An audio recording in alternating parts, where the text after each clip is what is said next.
পরিবারের মোরালিটি, পরিবারের ওয়েট, বাপের প্রতি সম্মান এবং ফ্যামিলি এবং ব্লাড এবং ফাদার এই অস্তিত্বগুলো আজকালকার মানুষ, আজকালকার ছেলেমেয়েরা এগুলাকে কিছু মনে করে না, এগুলা চিন্তা করে না।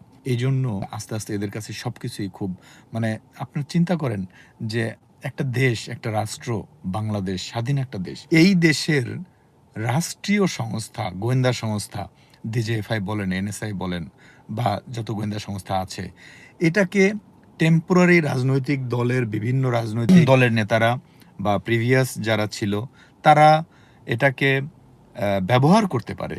কিন্তু তার মানে এই না যে এই সংস্থাগুলোর তো কোনো দোষ নেই বা এই সংস্থাগুলো প্রয়োজন নেই, এটা বলা যাবে না।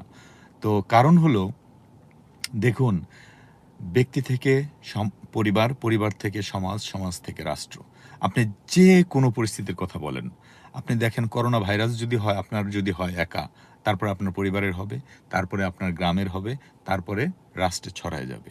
সেইম থিং আপনার চিন্তাভাবনার কথা বলেন, আপনার মোরালিটির কথা বলেন, আপনার অস্তিত্ব, আপনার ওয়ার্ল্ড ভিউর কথা বলেন, এভরিথিং মানে এটা আপনার থেকে শুরু করে বা আমার থেকে শুরু করে আমার পরিবার, আমার সমাজ, আমার দেশ পর্যন্ত এটা স্প্রেড আউট হয়ে যায় এবং এর উপর প্রত্যক্ষ পরোক্ষভাবে নির্ভর করে।